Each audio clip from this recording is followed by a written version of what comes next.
अपनी कहानी आप लोगों को बताती हूँ। प्रेज़ेंट ऑफ माइंड इतना ज़रूरी होता है कि तत्काल में फ़ैसला लेने वाला व्यक्ति खुद को पा लेता है, नहीं तो खुद को खो देता। और ये सच्ची और सच और सही एक माँ की और एक बेटी की कहानी है, जो मेरी है। अगर आप लोग सुनेंगे तो शायद आप लोगों को एहसास भी होगा, मेरा तो कहते ही एहसास बढ़ जाता है।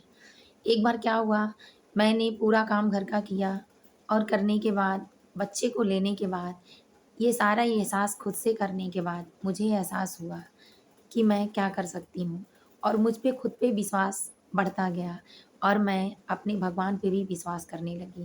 पहले तो मैं सिर्फ़ करती थी, ऐसा नहीं है कि मैं नहीं करती थी, मैं बचपन से भगवान की भक्त हूँ और मुझे एक टाइम का भोजन ना मिले, लेकिन भगवान का चरण और शरण ज़रूर मिले और उनका एहसास मेरे एहसास के साथ बना रहे, तो मैं पूरा दिन अगर उनके पास बैठी रहूँ, तो मुझे भूख और प्यास दोनों ना लगे। तो मैं अपनी घटना बताती हूँ आप लोगों को। एक बार पूरा घर का काम निपटाने के बाद ठंडी का मौसम था। मैंने सोचा कि काम करके और बच्चों को लेके मैं छत पे चली जाऊँगी, जिससे 1 घंटा मुझे भी आराम मिलेगा, बच्चों को धूप मिल जाएगी, विटामिन डी मिल जाएगा और मेरा शरीर भी ठंडी का मौसम था, हाथ-पैर काँप रहे थे। तो काम करने के बाद मुझे भी धूप लगेगा, तो मैं भी खुद को स्वस्थ और बिना ठंडी का मजबूत महसूस करूँगी और बच्चा भी ठीक हो जाएगा और लेके हम नीचे चले जाएँगे, नीचे ले जाके सुला देंगे। मैं छत से अभी जाने ही वाली थी, तब तक बच्चे छोटे होते हैं तो मालूम ही है कि कुछ न कुछ करते ही रहते हैं। 3 साल से मेरी पूरी ड्रेसिंग खाली है क्योंकि बच्चे कभी कंडीशनर, कभी शैम्पू, कभी ऑयल कोई चीज़ गिरा देते हैं, तो मैंने उसको खाली कर दिया था। बट बच्चे मेरे छत पे काम भी होता है, कपड़े होते हैं, पेड़-पौधे होते हैं, मेरा जी लगा रहता है। पेड़-पौधे, प्रकृति से भी मुझे बहुत नेचुरली चीज़ों से प्यार है। तो मैं सोचती हूँ कि अगर मैं खुद में ठीक हूँ, तो मैं उसके साथ रहूँ कुछ देर, तो मैं खो जाऊँगी। इसके लिए घर में नीचे कोई था नहीं, मैंने सोचा लाओ ताला लगा देती हूँ, क्योंकि लॉक करने के बाद बच्चे पहले आ जाते हैं, तो गिराना और सारा चीज़ नुकसान कर देते हैं। तो मैं ताला लगाने आई।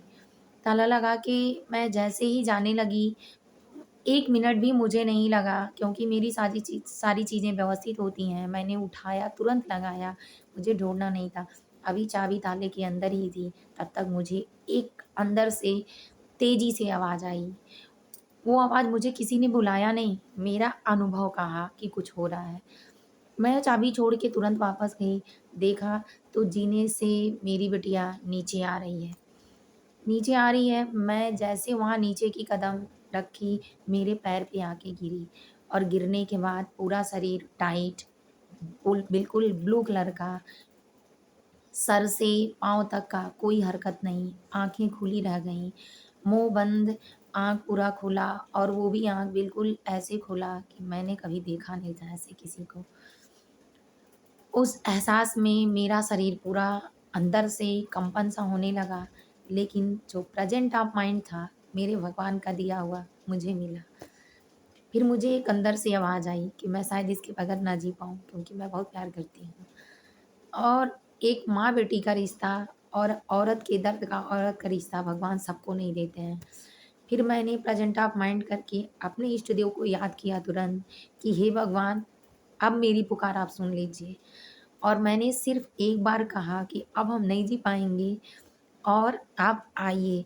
बस इतने में मेरा सेंस काम किया, यहाँ से मैंने उसका नाक पकड़ के दबाया। दबाने के 2 से 3 मिनट के बाद बिल्कुल साँसें ऐसे करके आईं और मेरे हलक में जान पड़ गई। फिर मैंने उसको उठाया, अपने सीने से लगाया और हाथ-पैर एक हाथ से सीने से लगा के हाथ-पैर मला। मलने के बाद मैंने एक ही हाथ से इंडक्शन पे कटोरी में पानी चढ़ाया, फिटकरी डाला, नमक डाला, फिर उसका ये सर मैंने छुआ पीछे से बिल्कुल ऐसे क्या आपको बताएँ, ऐसे उतना तो मुलायम कोई कपड़ा भी नहीं होगा, इस हिसाब से बिल्कुल जल-जल सा हो गया। फिर मैंने उठाया और उससे जल्दी-जल्दी पानी हाथ से लगा के धोने लगी, पर ज़्यादा कुछ तो नहीं हुआ। उस समय तो मुझे लगा ही था कि कुछ हुआ है, फिर भी एक अंदर से विश्वास था कि मुझसे भगवान कुछ नहीं छीन सकते हैं। इस तरह एक एहसास के साथ मैंने उसको सहलाते हुए लिया, फिर हस्बैंड को फ़ोन किया। आने के बाद हम लोग हॉस्पिटल ले गए, अपोलो एडमिट किए।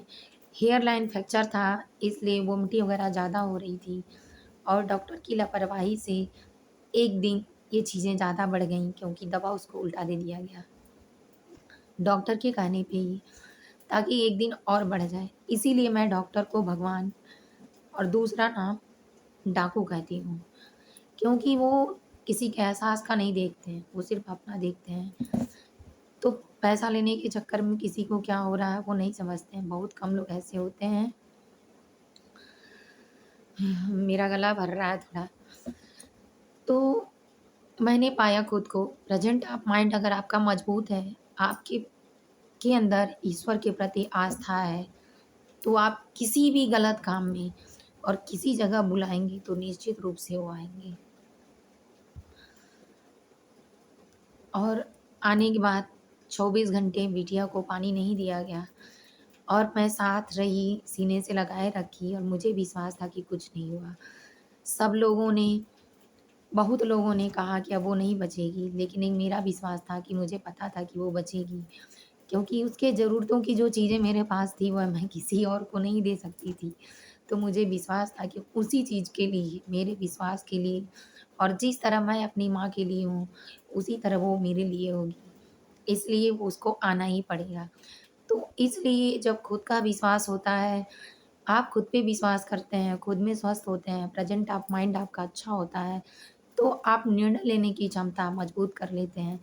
इसलिए मैं आप लोगों से हमेशा ये आग्रह करती हूँ कि खुद को मजबूत बनाइए, अपने दिमाग को मजबूत बनाइए, आर्थिक रूप से मजबूत बनिए। लोगों का क्या, वो तो हँसते ही रहेंगे, आप चलेंगे तो भी और बैठ जाएँगे तो भी, तो क्यों ना हम चलते रहें। अगर अच्छा लगे तो लाइक और सब्सक्राइब करिए, कमेंट में कुछ ऐसा लगे कि हमें कहना चाहिए तो ज़रूर कहिएगा। जय माता जी।